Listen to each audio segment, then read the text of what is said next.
There's another episode of What the Hell's on the TDS bench. Taking one easy look, it's not hard to tell what the subject is.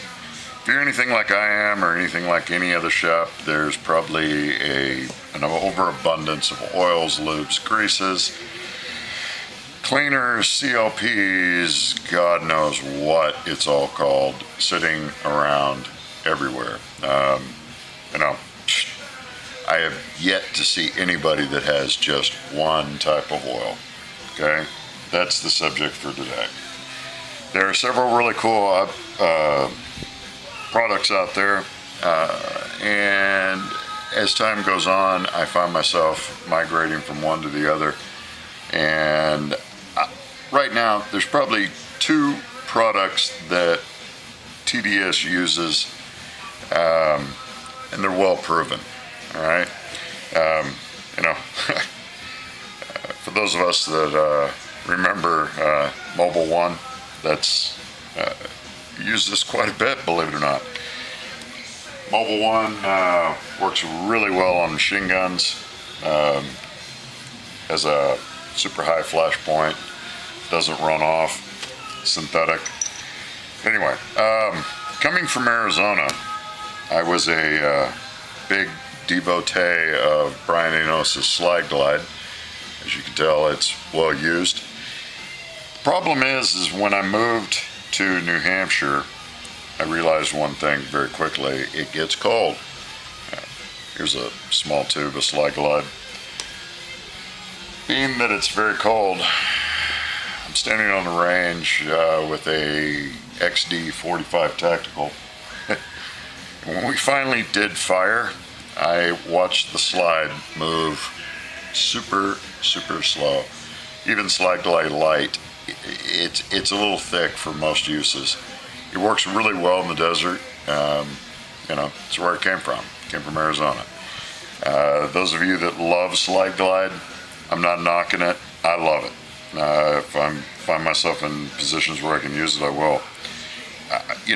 Honestly, just to give you an idea, I got MFR7 trial size, hoppies, I've got Rem oil. Rem oil, honestly, big bottle of Rem oil, spray it everywhere.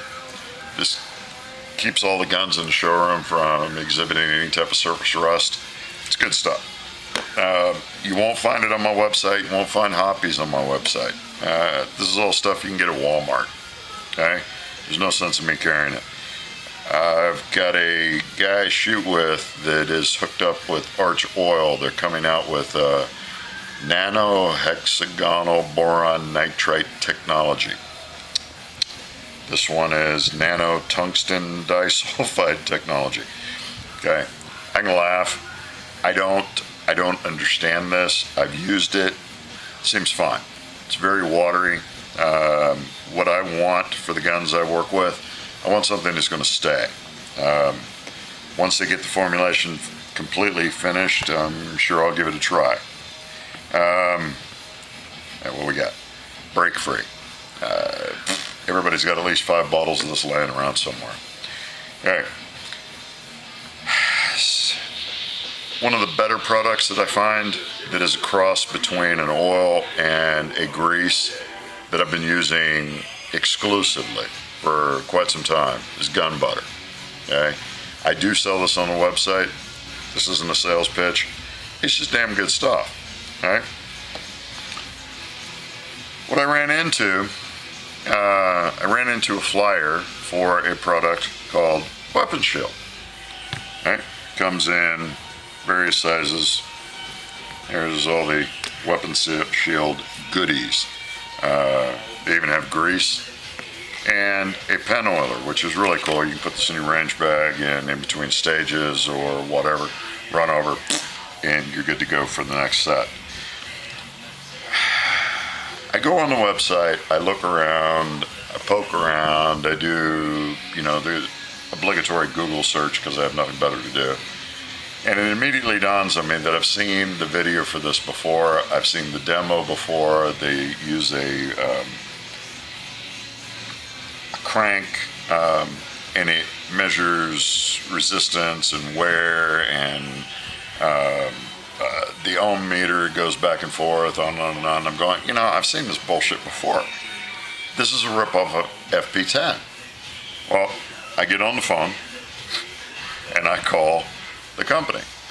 I get a hold of a guy who says, yeah, blah, blah, blah, blah, blah, explains everything to me, and I then say, so, how badly are you ripping off FP10? Immediately, no silence, just extreme laughter. The guy starts giggling, okay? Come to find out, the guy that invented FP10, George Fennell, is the same guy behind Weapon Shield. What the deal is FP10, George Fennell invented FP10. He's, by all accounts, a lubrication genius. Given the technology at the time, FP10 is what George came up with. FP10, the formulation has changed numerous times. Well, at least twice that I'm aware of, maybe 3 times. They tried to get it through the military. They needed a different viscosity, blah, blah, blah, blah. So that was one formulation. Then the company, George sold the company, sold the rights to it, on and on. Everybody from Shooter's Choice on is using some version of FP10. George goes into a long explanation of how it has changed, on and on and on. Suffice it to say, George was pretty much disgusted with what FP10 had become. Those of you that have used FP10 for years will recognize that it even smells weird. It feels different, whatever. It's not the same FP10 George came up with. So George got a bug under his butt and decided to see what was new in the world. Goes to the top guys in lubrication, talks to the chemist, talks to this guy, that guy, whatever, and applies his remarkable genius to it and comes up with Weapon Shield. Weapon Shield is described by George and by people that use it, including me, as FP10 on steroids. All right? This is current technology. This is not 2000 technology. This is 2010 and beyond technology. All right? This is the grease. 90% of us that use grease use it straight out of a tub. You can see it's not as thick as Slide Glide. This is lithium based. It's got other properties that George tried to explain, but my PhD in chemistry fell off years and years ago. All right, the Weapon Shield that comes in the bottles is this consistency. Okay, what I can tell you is that I use it on everything from a .22 caliber 1911. Okay, this thing is like it's on ball bearings. It's amazing. Okay, use it on that. Use it on Glocks. Use it on standard 1911s, and most importantly, why I am switching to Weapon Shield. This is what I compete with on a weekly basis. If you know anything about open guns or anything about high performance race guns, the tolerances are incredibly tight. The heat is incredibly high. We're shooting through this 38 Super. Standard load for 38 Super out of the book is probably 7.1 grains of powder.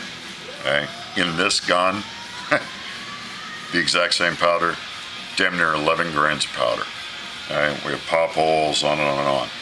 The pressure, the heat, everything. Literally, you end up shooting a 20 round stage.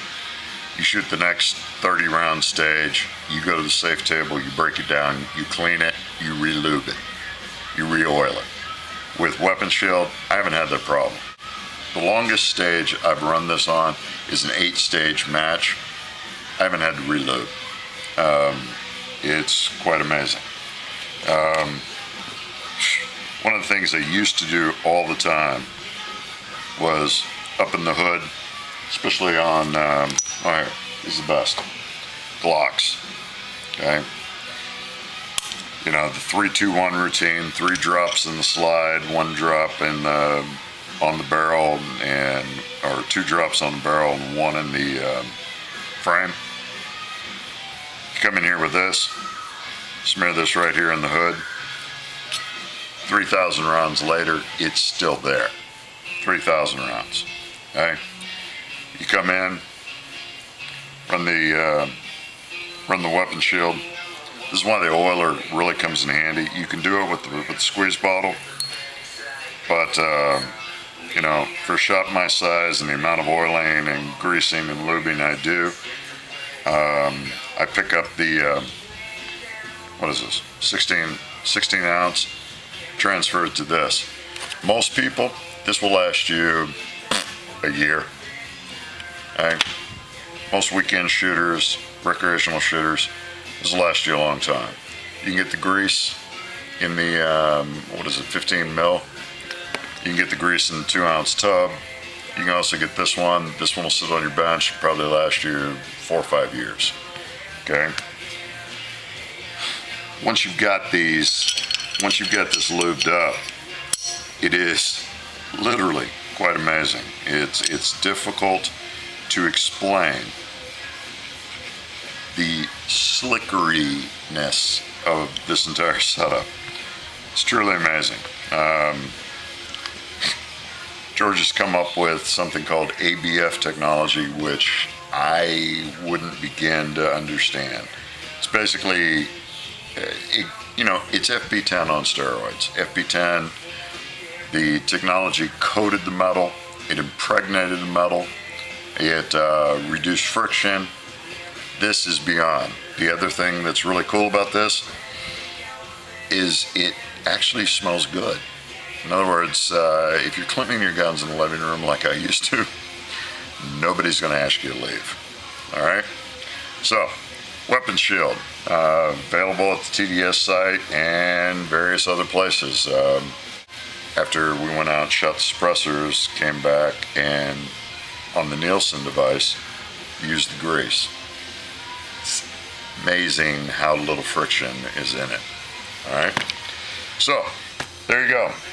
Another video from What the Hell's on the TDS bench, and right now what I'm most fired up about is weapon shield.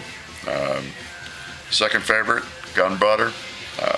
I think, however, based on everything I'm seeing performance-wise out of the weapon shield, there's a really good chance that gun butter is probably not going to be on my website much longer. I think there's some applications that gun butter works really well for, but I honestly believe that going forward I'll be switching completely to weapon shield. I don't see any downside to it in any way, shape, or form. The pricing's not bad. If I look at the website, the 16 ounce bottle is, it's roughly 24 bucks. 4 ounce, $9. The oiler's $9. The grease, the tub is $9, and the syringe is also $9. Realistically, $9. You decide to go into the industrial size so that you can fill up. You can refill the oiler. Yeah, you're gonna spend a little bit, but honestly, it's gonna last you. All right. Check it out online. Do some Google searches. You'll find all sorts of people reviewing this. I'm actually a latecomer to this, but yeah, it's been around for a year or two now, and it's got nothing but massively good reviews. George sent me letters written by guys in the sandbox that are swearing by this. Everything I've seen, honestly, I'm not out shooting machine guns, but this is definitely a high performance item, and it's working quite well with it. It's working phenomenally well with it. All right, so that's it. What's on the TDS bench is weapon shield. Shoot straight. Have a good one.